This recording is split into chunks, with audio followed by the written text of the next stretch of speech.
ரூத்தின் சரித்திரம். ரூத் 1ஆம் அதிகாரம். நியாயாதிபதிகள் நியாயம் விசாரித்து வரும் நாட்களில் தேசத்திலே பஞ்சம் உண்டாயிற்று. அப்பொழுது யூதாவிலுள்ள பெத்லெகேம் ஊரானாகிய ஒரு மனுஷன் தன் மனைவியோடும் 2 குமாரரோடும் கூட மோவாப் தேசத்திலே போய் சஞ்சரித்தான். அந்த மனுஷனுடைய பேர் எலிமெலேக்கு. அவன் மனைவியின் பேர் நகோமி. அவனுடைய 2 குமாரரில் ஒருவன் பேர் மக்லோன், மற்றொருவன் பேர் கீலியோன். யூதாவிலுள்ள பெத்லெகேம் ஊராகிய எப்ராத்தியராகிய அவர்கள் மோவாப் தேசத்திற்கு போய் அங்கே இருந்துவிட்டார்கள். நகோமியின் புருஷனாகிய எலிமெலேக்கு இறந்து போனான். அவளும் அவளுடைய 2 குமாரரும் மாத்திரம் இருந்தார்கள். இவர்கள் மோவாபியரில் பெண் கொண்டார்கள். அவர்களில் ஒருத்தி பேர் ஒர்பாள், மற்றவள் பேர் ரூத். அங்கே ஏறக்குறைய 10 வருஷம் வாசம் பண்ணினார்கள். பின்பு மக்லோன் கிலியோன் என்னும் அவர்கள் இருவரும் இறந்து போனார்கள். அந்த ஸ்திரீ தன் குமாரர் இருவரையும் தன் புருஷனையும் இழந்து தனித்தவளானாள். கர்த்தர் தம்முடைய ஜனங்களை சந்தித்து அவர்களுக்கு ஆகாரம் அருளினார் என்று அவள் மோவாப் தேசத்திலே கேள்விப்பட்டு தன் மருமக்களோடே கூட மோவாப் தேசத்திலிருந்து திரும்பி வரும்படி எழுந்து தன் 2 மருமக்களோடும் கூட தானிருந்த ஸ்தலத்தை விட்டு புறப்பட்டாள். யூதா தேசத்திற்கு திரும்பி போக அவர்கள் வழி நடக்கையில் நகோமி தன் 2 மருமக்களையும் நோக்கி, நீங்கள் இருவரும் உங்கள் தாய் வீட்டுக்கு திரும்பி போங்கள். மரித்து போனவர்களுக்கும் எனக்கும் நீங்கள் தயை செய்தது போல கர்த்தர் உங்களுக்கும் தயை செய்வாராக. கர்த்தர் உங்கள் இருவருக்கும் வாய்க்கும் புருஷனுடைய வீட்டிலே நீங்கள் சுகமாய் வாழ்ந்திருக்க செய்வாராக என்று சொல்லி அவர்களை முத்தமிட்டாள். அப்பொழுது அவர்கள் சத்தமிட்டு அழுது அவளை பார்த்து, உம்முடைய ஜனத்தண்டைக்கே உம்முடன் கூட வருவோம் என்றார்கள். அதற்கு நகோமி, என் மக்களே, நீங்கள் திரும்பி போங்கள். என்னோடே ஏன் வருகிறீர்கள்? உங்களுக்கு புருஷராகும்படி இனிமேல் என் கர்ப்பத்திலே எனக்கு பிள்ளைகள் உண்டாகுமோ? என் மக்களே, திரும்பி போங்கள். நான் வயது சென்றவள், ஒரு புருஷனுடன் வாழத்தக்கவள் அல்ல. அப்படிப்பட்ட நம்பிக்கை எனக்கு உண்டாயிருந்து நான் இன்று இரவில் ஒரு புருஷனுக்கு வாழ்க்கைப்பட்டு பிள்ளைகளை பெற்றாலும் அவர்கள் பெரியவர்களாகும் மட்டும் புருஷனுக்கு வாழ்க்கைப்படாதபடிக்கு நீங்கள் பொறுத்திருப்பீர்களோ? அது கூடாது. என் மக்களே, கர்த்தருடைய கை எனக்கு விரோதமாய் இருக்கிறதினால் உங்கள் நிமித்தம் எனக்கு மிகுந்த விசனம் இருக்கிறது என்றாள். அப்பொழுது அவர்கள் சத்தமிட்டு அதிகமாய் அழுதார்கள். ஒர்பாள் தன் மாமியை முத்தமிட்டு போனாள். ரூத்தோ அவளை விடாமல் பற்றி கொண்டாள். அப்பொழுது அவள், இதோ உன் சகோதரி தன் ஜனங்களிடத்துக்கும் தன் தேவர்களிடத்துக்கும் திரும்பி போய்விட்டாளே, நீயும் உன் சகோதரியின் பிறகே திரும்பி போ என்றாள். அதற்கு ரூத், நான் உம்மை பின்பற்றாமல் உம்மை விட்டு திரும்பி போவதை குறித்து என்னோட பேச வேண்டாம். நீர் போகும் இடத்திற்கு நானும் வருவேன், நீர் தங்கும் இடத்திலே நானும் தங்குவேன். உம்முடைய ஜனம் என்னுடைய ஜனம், உம்முடைய தேவன் என்னுடைய தேவன். நீர் மரணமடையும் இடத்தில் நானும் மரணமடைந்து அங்கே அடக்கம் பண்ணப்படுவேன். மரணமே அல்லாமல் வேறொன்றும் உம்மை விட்டு என்னை பிரித்தால் கர்த்தர் அதற்கு சரியாகவும் அதற்கு அதிகமாகவும் எனக்கு செய்ய கடவர் என்றாள். அவள் தன்னோடே கூட வர மன உறுதியாய் இருக்கிறதை கண்டு அப்புறம் அதை குறித்து அவளோட ஒன்றும் பேசவில்லை. அப்படியே இருவரும் பெத்லெகேம் மட்டும் நடந்து போனார்கள்.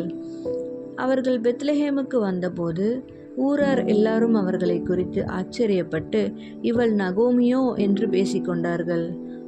அதற்கு அவள், நீங்கள் என்னை நகோமி என்று சொல்லாமல் மாறாள் என்று சொல்லுங்கள். சர்வ வல்லவர் எனக்கு மிகுந்த கசப்பை கட்டளையிட்டார். நான் நிறைவுள்ளவளாய் போனேன். கர்த்தர் என்னை வெறுமையாய் திரும்பி வர பண்ணினார். கர்த்தர் என்னை சிறுமைப்படுத்தி சர்வ வல்லவர் என்னை கிளேசப்படுத்தி இருக்கையில் நீங்கள் என்னை நகோமி என்பானேன் என்றாள். இப்படி நகோமி மோவாபிய ஸ்திரீயான தன் மருமகள் ரூத்தோடும் கூட மோவாப் தேசத்திலிருந்து திரும்பி வந்தாள். வார்கோதுமை அறுப்பின் துவக்கத்தில் அவர்கள் பெத்லெகேமுக்கு வந்தார்கள். ரூத் 2ஆம் அதிகாரம்.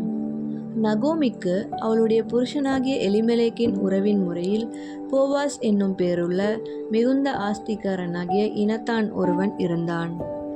மோவாபிய ஸ்திரீயான ரூத் என்பவள் நகோமியை பார்த்து, நான் வயல்வெளிக்கு போய் யாருடைய கண்களில் எனக்கு தயை கிடைக்குமோ அவர் பிறகே கதிர்களை பொறுக்கி கொண்டு வருகிறேன் என்றாள். அதற்கு இவள், என் மகளே, போ என்றாள். அவள் போய் வயல்வெளியில் அறுக்கிறவர்கள் பிறகே பொறுக்கினாள். தற்செயலாய் அவளுக்கு நேரிட்ட அந்த வயல் நிலம் எலிமெலேக்கின் வம்சத்தானாகிய போவாசுடையதாய் இருந்தது. அப்பொழுது போவாஸ் பெத்லெஹேமிலிருந்து வந்து அறுக்கிறவர்களை பார்த்து, கர்த்தர் உங்களோடே இருப்பாராக என்றான். அதற்கு அவர்கள், கர்த்தர் உம்மை ஆசீர்வதிப்பாராக என்றார்கள். பின்பு போவாஸ் அறுக்கிறவர்கள் மேல் கண்காணியாக வைக்கப்பட்ட தன் வேலைக்காரனை நோக்கி, இந்த பெண் பிள்ளை யாருடையவள் என்று கேட்டான். அறுக்கிறவர்கள் மேல் கண்காணியாக வைக்கப்பட்ட அந்த வேலைக்காரன் பிரதியுத்தரமாக, இவள் மோவாப் தேசத்திலிருந்து நகோமியோடே கூட வந்த மோவாபிய பெண் பிள்ளை.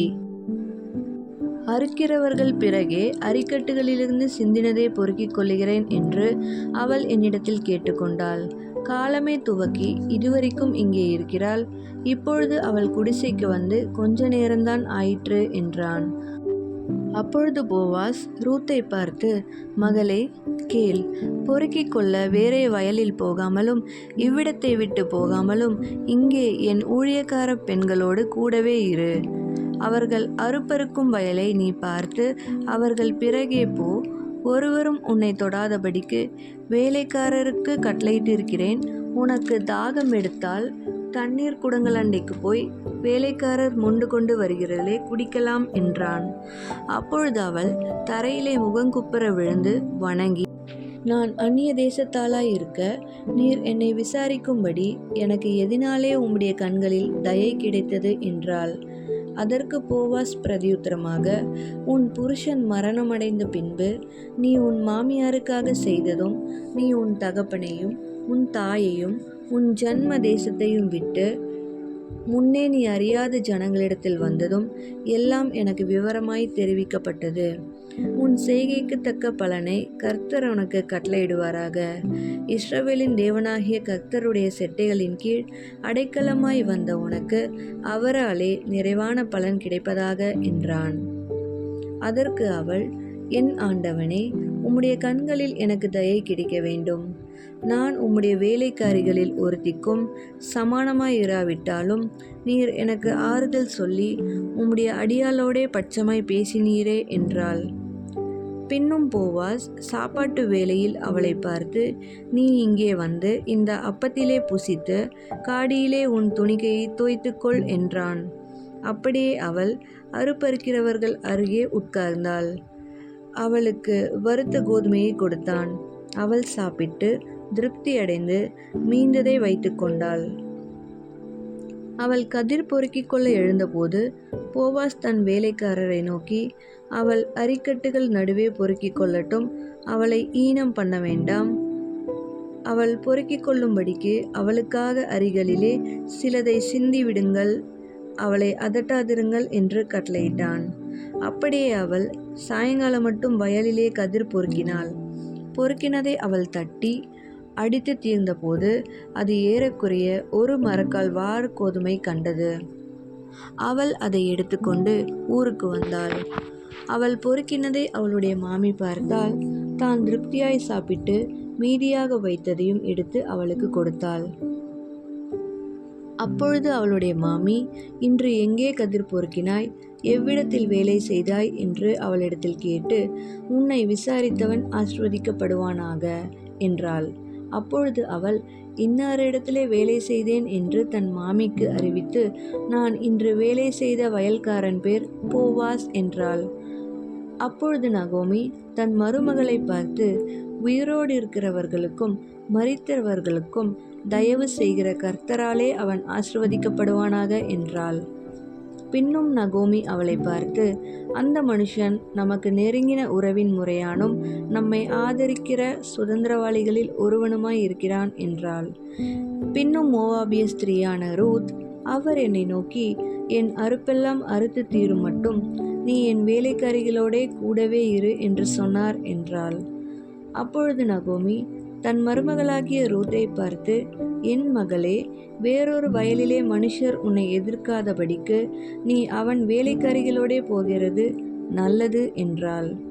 அப்படியே கோதுமை அறுப்பும் வார்கோதுமை அறுப்பும் தீரும் மட்டும் அவள் கதிர் பொறுக்கும்படிக்கு போவாசுடைய வேலைக்காரிகளோடே கூடியிருந்து தன் மாமியினிடத்தில் தங்கினாள். ரூத் 3ஆம் அதிகாரம். பின்பு அவள் மாமியாகிய நகோமி அவளை நோக்கி, என் மகளே, நீ சுகமாய் வாழ்ந்திருக்கும்படி நான் உனக்கு சௌக்கியத்தை தேடாதிருப்பேனோ? நீ போவாசின் வேலைக்காரிகளோடே கூடியிருந்தாயே, அவன் நம்முடைய உறவின் முறையான் அல்லவா? இதோ அவன் இன்று ராத்திரி களத்திலே வார்கோதுமை தூற்றுவான். நீ குளித்து எண்ணெய் பூசி உன் வஸ்திரங்களை உடித்துக்கொண்டு அந்த களத்திற்கு போ. அந்த மனுஷன் புசித்து குடித்து தீரும் மட்டும் அவன் கண்ணுக்கு எதிர்படாமல் இரு. அவன் படுத்து கொண்டபோது அவன் படுத்திருக்கும் இடத்தை நீ பார்த்திருந்து போய் அவன் கால்களின் மேல் மூடியிருக்கிற போர்வையை ஒதுக்கி நீ படுத்துக்கொள். அப்பொழுது நீ செய்ய வேண்டியது இன்னதென்று அவன் உனக்கு சொல்லுவான் என்றாள். அதற்கு அவள், நீர் எனக்கு சொன்னபடியெல்லாம் செய்வேன் என்றாள். அவள் களத்திற்கு போய் தன் மாமி தனக்கு கற்பித்தபடியெல்லாம் செய்தாள். போவாஸ் புசித்து குடித்து மகிழ்ச்சியாயிருந்து ஒரு அம்பராத்து அடியிலே வந்து படுத்து கொண்டான். அப்பொழுது அவள் மெல்ல போய் அவன் கால்களின் மேல் மூடியிருக்கிற போர்வையை ஒதுக்கி படுத்து கொண்டாள். பாதி ராத்திரியிலே அந்த மனுஷன் அரண்டு திரும்பி ஒரு ஸ்திரீ தன் பாதத்தண்டையிலே படுத்து இருக்கிறதை கண்டு, நீ யார் என்று கேட்டான். அவள், நான் உம்முடைய அடியாளாகிய ரூத். நீர் உம்முடைய அடியாள் மேல் உம்முடைய போர்வையை விரியும், நீர் சுதந்திரவாளி என்றாள்.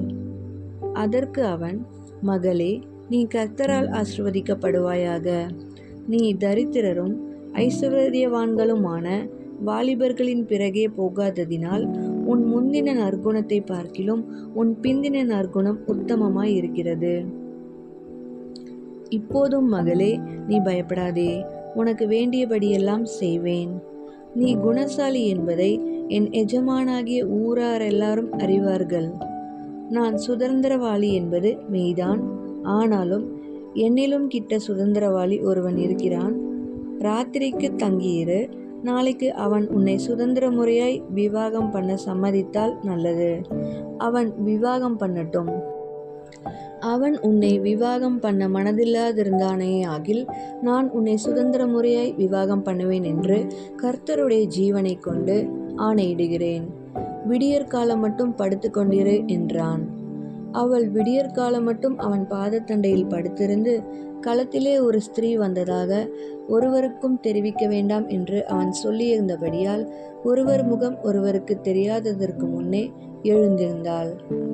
அவன் அவளை நோக்கி, நீ பொறுத்து கொண்டிருக்கிற போர்வையை விரித்து பிடி என்றான். அவள் அதை பிடித்தபோது அவன் அதிலே 6 படி வார்கோதுமையை அளந்து போட்டு அவள் மேல் தூக்கிவிட்டு பட்டணத்திற்கு புறப்பட்டு வந்தான். அவள் தன் மாமியினிடத்தில் வந்தபோது அவள், என் மகளே, உன் செய்தி என்ன என்று கேட்டாள். அப்பொழுது அவள் அந்த மனுஷன் தனக்கு செய்ததையெல்லாம் அவளுக்கு விவரித்தாள். மேலும் அவர், நீ உன் மாமியார் அண்டைக்கு வெறுமையாய் போக வேண்டாம் என்று சொல்லி இந்த 6 படி வார்கோதுமையை எனக்கு கொடுத்தார் என்றாள். அப்பொழுது அவள், என் மகளே, இந்த காரியம் என்னமாய் முடியும் என்று நீ அறியும் மட்டும் பொறுத்திரு. அந்த மனுஷன் இன்றைக்கு இந்த காரியத்தை முடிக்கும் முன் இளைப்பாற மாட்டான் என்றாள்.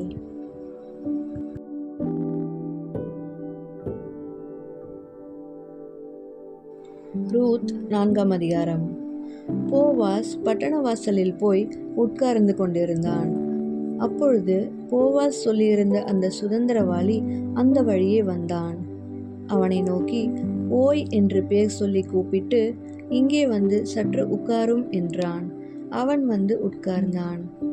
அப்பொழுது அவன் பட்டணத்து மூப்பரானவர்களில் 10 பேரை அழைத்து, இங்கே உட்காருங்கள் என்றான்.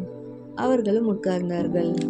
அப்பொழுது அவன் அந்த சுதந்திரவாளியை நோக்கி, எலிமெலேக்கு என்னும் நம்முடைய சகோதரனுக்கு இருந்த வயல் நிலத்தின் பங்கை மோவாப் தேசத்திலிருந்து திரும்பி வந்த நகோமி விற்கப் போகிறாள். ஆகையால் நீர் அதை ஊராருக்கு முன்பாகவும் என் ஜனத்தின் மூப்பருக்கு முன்பாகவும் வாங்கிக் கொள்ளும்படி உமக்கு அறிய பண்ண வேண்டும் என்றிருந்தேன். நீர் அதை சுதந்திர முறையாக மீட்டுக்கொள்ள மனதிருந்தால் மீட்டுக்கொள்ளும். அதை மீட்டுக்கொள்ள மனதில்லாதிருந்தால் நான் அதை அறியும்படிக்கு எனக்கு சொல்லும். உம்மையும் உமக்கு பின்பு என்னையும் தவிர அதை மீட்கத்தக்கவன் வேறொருவனும் இல்லை என்றான். அதற்கு அவன், நான் அதை மீட்டுக்கொள்கிறேன் என்றான். அப்பொழுது போவாஸ், நீர் நகோமியின் கையிலே அந்த வயல் நிலத்தை வாங்குகிற நாளிலே மரித்தவனுடைய சுதந்திரத்தில் அவன் பேரை நிலைநிற்க பண்ணும்படிக்கு அதை மரித்தவன் மனைவியாகிய மோவாபிய ஸ்திரீயான ரூத் கையிலும் வாங்க வேண்டியது என்றான். அப்பொழுது அந்த சுதந்திரவாளி, நான் என் சுதந்திரத்தை கெடுக்காதபடிக்கு நான் அதை மீட்டுக்கொள்ள மாட்டேன். நான் மீட்கத்தக்கதை நீர் மீட்டுக்கொள்ளும், நான் அதை மீட்டுக்கொள்ள மாட்டேன் என்றான். மீட்கிறதிலும் மாற்றுகிறதிலும் சகல காரியத்தையும் உறுதிப்படுத்தும்படிக்கு இஸ்ரவேலிலே பூர்வகால வழக்கம் என்னவென்றால், ஒருவன் தன் பாதரட்சியை கழற்றி மற்றவனுக்கு கொடுப்பான். இது இஸ்ரவேலிலே வழங்கின உறுதிப்பாடு. அப்படியே அந்த சுதந்திரவாளி போவாசை நோக்கி, நீர் அதை வாங்கிக் கொள்ளும் என்று சொல்லி தன் பாதரட்சியை கழற்றி போட்டான்.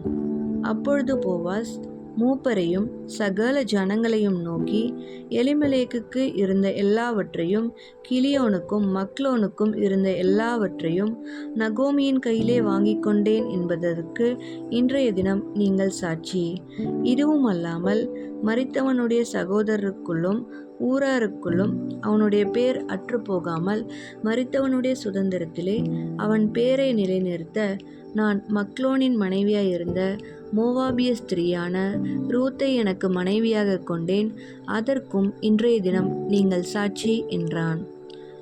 அப்பொழுது ஒளிமுக வாசலில் இருக்கிற சகல ஜனங்களும் மூப்பரானவர்களும் அவனை நோக்கி, நாங்கள் சாட்சிதான். உன் வீட்டிலே வருகிற மனைவியை கர்த்தர் இஸ்ரவேல் வீட்டை கட்டுவித்த 2 பேராகிய ராகேலை போலவும் லேயாளை போலவும் வாழ்ந்திருக்க செய்வாராக. நீ எப்பிராத்தாவிலே பாக்கியவானாயிருந்து பெத்லஹேமிலே புகழ் பெற்றிருக்க கடவாய். இந்த பெண்ணிடத்திலே கர்த்தர் உனக்கு அருளி செய்ய போகிற சந்தானத்தினாலே உன் வீடு தாமார் யூதாவுக்கு பெற்ற பேரேசின் வீட்டைப் போல ஆகக்கடவது என்றார்கள். போவாஸ் ரூத்தை விவாகம் பண்ணினான். அவள் அவனுக்கு மனைவியானால். அவன் அவளிடத்தில் பிரவேசித்த போது அவள் கர்ப்பந்தரித்து ஒரு ஆண் பிள்ளையை பெற கர்த்தர் அனுக்கிரகம் பண்ணினார். அப்பொழுது ஸ்திரீகள் நகோமியை பார்த்து, சுதந்திரவாளி அற்று போகாதபடிக்கு இன்று உனக்கு தயை செய்த கர்த்தருக்கு ஸ்தோத்திரம். அவன் பேர் இஸ்ரவேலிலே பிரபலமாக கடவது. அவன் உன் ஆத்துமாவுக்கு ஆறுதல் செய்கிறவனும் உன் முதிர் வயதிலே உன்னை ஆதரிக்கிறவனுமாயிருக்க கடவன். உன்னை சிநேகித்து 7 குமாரரை பார்க்கிலும் உனக்கு அருமையாயிருக்கிற உன் மருமகள் அவனை பெற்றாளே என்றார்கள். நகோமி அந்த பிள்ளையை எடுத்து தன் மடியிலே வைத்து அதை வளர்க்கிற தாயானாள். அயல் வீட்டுக்காரிகள் நகோமிக்கு ஒரு ஆண் பிள்ளை பிறந்தது என்று வாழ்த்தி அதற்கு ஓபேத் என்று பெயரிட்டார்கள். அவன் தாவீதின் தகப்பனாகிய ஈசாயின் தகப்பன். பேரேசுடைய சந்ததியின் வரலாறு. பேரேஸ் எஸ்ரோனை பெற்றான். எஸ்ரோன் ராமை பெற்றான். ராம் அம்மினதாபை பெற்றான். அம்மினதாப் நகசோனை பெற்றான். நகசோன் சல்மோனை பெற்றான். சல்மோன் போவாசை பெற்றான். போவாஸ் ஓபேதை பெற்றான். ஓபேத் ஈசாயை பெற்றான். ஈசாய் தாவீதை பெற்றான்.